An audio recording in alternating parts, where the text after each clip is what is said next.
भाग 18। छुट्टी का दिन। पूरा हफ्ता बीत जाता है, छुट्टी के दिन का इंतजार करते हैं और जब छुट्टी का दिन आता है तो मन और भी आतंकित हो जाता है। पूरा दिन एक ऊब और बेचैनी के साथ कैसे कटेगा सोचते ही मन और भी झल्ला उठता है। छुट्टी के दिन की दिनचर्या भी अजीब होती है। देर तक सोने की इच्छा के बावजूद नींद लगभग समय पर ही खुलती है। कुनमुनाया अलसाया थोड़ी देर और सो लेने की कोशिश में थोड़ा सा वक्त और जाया हो जाता है। आखिर ना चाहते हुए भी उठना ही पड़ता है। हाथ मुंह धोकर ट्रैक सूट पहनता हूँ, देखता हूँ पत्नी अभी बिस्तर पर गहरी नींद में सो रही है। उसे पता है कि आज छुट्टी का दिन है, सो वह आज देर तक सोएगी। अगर जल्दी उठाया चाय के लिए तो सुबह सुबह एक अच्छा खासा प्रवचन सुनने को मिलेगा।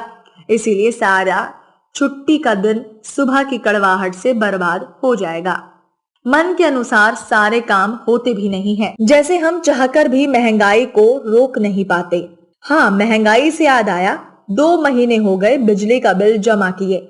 इस महीने जमा ना किया तो कनेक्शन ही कट जाएगा। सोचा था इस छुट्टी में करा ही दूंगा, हर बार टल जाता है। हालांकि बिजली पानी का बिल जमा करना भी किसी सिर दर्द से कम नहीं। छुट्टी वाले दिन वैसे भी आधे ही दिन बिल जमा होते हैं, फिर इतनी लंबी लाइन लगती है कि पूछो मत। समझिए कि आधा दिन तो इसी में गया।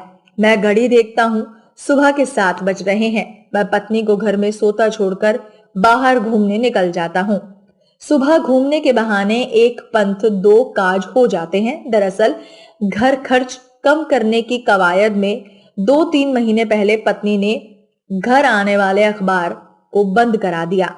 पत्नी को लगता है कि अखबार खरीदना फिजूल खर्ची है और अखबार पढ़ना समय की बर्बादी। आखिर होता ही क्या है अखबारों में? आजकल वही रोज की बासी खबरें, चोरी छिनैती, बलात्कार, घोटाले। लेकिन सुबह सुबह अखबार पढ़ने की अपनी बरसों पुरानी आदत में चाहकर भी नहीं छोड़ा पाया। सुबह सुबह अखबार ना पढ़ो तो लगता है दिन की ठीक से शुरुआत ही नहीं हुई। पहले मैं सुबह सुबह बाथरूम में अखबार लेकर घुस जाता था और नित्य क्रम करते हुए पूरा अखबार चाट लेता था। फिर तरोताजा होकर बाहर आता था। तब तक पत्नी भी चाय बना ले आती थी और हम इत्मीनान से चाय पीते थे। लेकिन अब वे सब बीते दिनों की बात हो गई है। अब तो सुबह टहलने के बहाने चाय की दुकान पर खड़े खड़े ही अखबार भी पढ़ लेता हूँ। हालांकि शुरू शुरू में खाली पीली अखबार पढ़ने पर चाय वाले भी मुझे बहुत तिरस्कार पूर्ण नजरों से घूरता था और बार बार आकर पूछ जाता था कि साहब चाय चलेगी। मेरे मना करने पर वह बुरा सा मुंह बना लेता। कभी कभी तो ऐसा भी हुआ कि उसने सीधे सीधे मुझसे कह दिया कि साहब ग्राहकों को बैठने दीजिए, धंधे का टाइम है, आपका क्या है, आप तो मुफ्त में अखबार पढ़कर चले जाएंगे, धंधा तो हमारा खोटा होगा। उसकी ऐसी बातों का मुझे सचमुच बहुत बुरा सा लगता था। इस बुरे लगने के चलते ही अब कभी कभी मैं उसे हाफ चाय का ऑर्डर दे देता हूँ और बदले में वह चुपचाप मुझे अखबार पढ़ने देता है। हालांकि हाफ कप चाय के बदले घंटे भर उसे मेरा अखबार पढ़ना अब भी अखरता है, लेकिन बेशर्मी से मैंने अब उसकी ओर ध्यान देना छोड़ दिया है। चाय की दुकान पर सबसे पहले मैं अपना राशिफल देखता हूँ, फिर मौसम का हाल। राशिफल में लिखा है कि आज कोई शुभ सूचना मिलेगी और धनोपार्जना होगी। मैं सोचता हूँ कि आज महीने की 20वीं तारीख है। धनोपार्जना की तो कहीं कोई संभावना नजर नहीं आती, बल्कि खर्च ही खर्च होना है। यही हाल मौसम का है। उसमें लिखा है आसमान साफ रहेगा, लेकिन कहीं कहीं हल्की बूंदाबांदी हो सकती है। मगर यहाँ तो सुबह से ही जबरदस्त बारिश के आसार नजर आ रहे हैं। अखबार में और भी तमाम खबरें हैं। मसलन पेट्रोलियम मंत्री ने पेट्रोल और डीजल के दामों में जबरदस्त बढ़ोतरी के संकेत दिए हैं और कृषि मंत्री का कहना है कि महंगाई रोकने के लिए उनके पास कोई जादू की छड़ी नहीं है। केंद्र इसके लिए राज्य सरकारों को दोष दे रहा है और राज्य सरकारें केंद्र को कोस रही हैं। बयान बयान और बयान। पूरा अखबार नेताओं और मंत्रियों की बयानबाजी से अटा पड़ा है। मैं सिगरेट के साथ हाफ चाय सुड़क कर अखबार रख देता हूँ और सोचता हूँ अब सिगरेट भी छोड़ ही देनी चाहिए। सेहत और खर्च दोनों लिहाज से यह एक अच्छा विचार है। हालांकि यह अच्छा विचार इससे पहले भी मुझे सैकड़ों बार आया है, लेकिन उस पर अमल करने का विचार रोज अगले दिन के लिए टल जाता है। मैं देखता हूँ कि घड़ी में 8 बज रहे हैं और आसमान में बादल घने हो रहे हैं। मुझे जल्दी ही नहा धोकर बिजली घर जाना होगा, वरना बारिश से सब गुड़ गोबर हो सकता है। मैं तेज कदमों से घर की ओर लौट पड़ता हूँ। घर में पत्नी रसोई में उठापटक कर रही है। यह उसकी रोज की खिज है जो रसोई में बर्तनों पर निकालती है, जिसे मैं रोज की तरह ही सुनकर अनसुना कर देता हूँ। लेकिन तभी उसकी खिज भरी आवाज आती है, गैस खत्म हो गई है। कितने दिन से कह रही थी बुक करवा दो, लेकिन कोई सुने तब ना। गैस के दाम भी बढ़ गए हैं, मैं कहता हूँ। तो कुछ नहीं, आज बिजली घर जाना है बिल जमा कराने। पहले गैस का कुछ इंतजाम करो। मैं नहाने के लिए बाथरूम में घुस जाता हूँ। पत्नी की बड़बड़ाहट नल के पानी के शोर में गुम हो जाती है। मेरे नहाकर बाथरूम से बाहर आने तक पत्नी ने नाश्ता तैयार कर दिया था। नाश्ता करते हुए मैं गुनगुनाने लगता हूँ, गिलोरी बिना चटनी कैसे बनी। लेकिन पत्नी मुझे अनसुना करते हुए बड़बड़ा रही है, जैसे मैं उसे अनसुना करते हुए गुनगुना रहा हूँ। सिलेंडर झुकाकर थोड़ी सी गैस निकल आई, लेकिन जैसे भी हो दोपहर तक कहीं से भी गैस का बंदोबस्त करो, वरना खाना भी नहीं बन पाएगा। कितनी बार कहा है कि दूसरा सिलेंडर बुक करवा लो, कभी अचानक गैस खत्म हो जाए तो ये दिन ना देखना पड़े, मगर सुनता कौन है। अब ठीक है, बिजली घर जाते हुए बुक करवाता आऊंगा। बुक नहीं, गैस आज ही आनी चाहिए और अभी। मैं कोई जवाब नहीं देता और तैयार होकर घर से निकल पड़ता हूँ। 10 बज गए हैं। बाहर हल्की बूंदाबांदी शुरू हो गई। शुक्र है कि मौसम को देखते हुए छतरी साथ लेता आया था। बिजली घर पहुंचते पहुंचते बारिश और भी तेज हो गई, लेकिन बिल जमा कराने वालों की लाइन में कहीं कोई कमी नहीं आई। बिल काउंटर के पास कीचड़ ही कीचड़ हो गया। बारिश की फुहारों से बचने के लिए लोग ठेलम ठेल मचाए हैं। लाइन इतनी लंबी है कि लगता नहीं कि 2 घंटे बाद भी मेरा नंबर आ पाएगा। काउंटर क्लर्क इतना सुस्त है कि एक एक आदमी पर 10-10 मिनट लगा रहा है।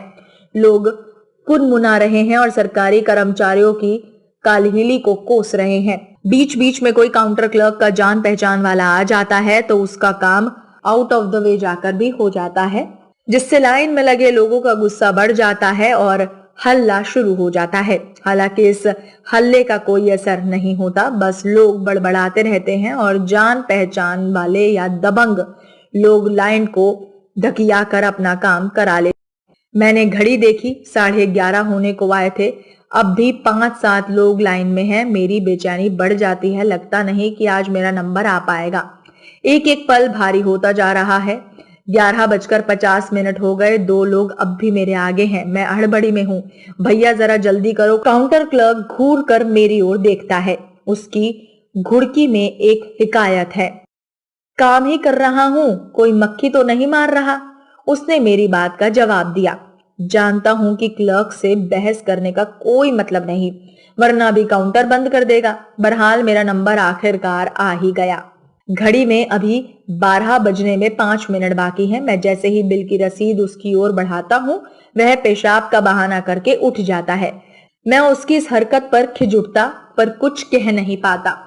5 मिनट बाद क्लर्क लघुशंका से निपट कर लौटता है और ऐलान कर देता है कि टाइम खत्म हो गया है, अब कल आना। मेरा दिल धक से रह जाता है। 2 घंटे की मेहनत पर पानी फिरता नजर आता है। अब मैं याचना की मुद्रा में आ गया हूँ। 2 घंटे से खड़ा हूं सर, प्लीज जमा कर लीजिए बिल, वरना क्या। हम भी 2 घंटे से ही काम कर रहे हैं, कोई झक तो नहीं मार रहे। इतनी ही जल्दी थी तो समय पर क्यों नहीं आए? प्लीज सर, बड़ी मुश्किल से आया हूं, मेहरबानी होगी। मेरे चेहरे पर जाने कैसी दीनता का भाव होता है कि क्लर्क थोड़ा पसीजने लगता है। अच्छा लाओ, लेकिन बाकी सब कल आए। मेरी जान में थोड़ी जान आती है। आखिरकार मेरा बिल जमा हो जाता है, मगर पीछे से वही शोर शुरू हो जाता है, प्लीज सर। लेकिन तब तक खिड़की बड़ी बेरहमी से बंद हो जाती है। मैं खुश हूं कि आखिरकार मेरा बिल जमा हो गया। मुझ में एक विजेता का सा भाव घर करने लगा था। बाहर बारिश और भी तेज हो गई है। घड़ी 12:30 बजा रही है। अब मुझे फौरन गैस स्टेशन की ओर भागना होगा, वरना घर में खाना नहीं बनेगा। गैस स्टेशन पहुंचते पहुंचते 1-1:30 बज जाते हैं, मगर बारिश थमने का नाम नहीं लेती। मैं लगभग आधे से ज्यादा भीग चुका हूँ। स्टेशन पहुंचने पर पता चलता है कि आज तो छुट्टी का दिन है।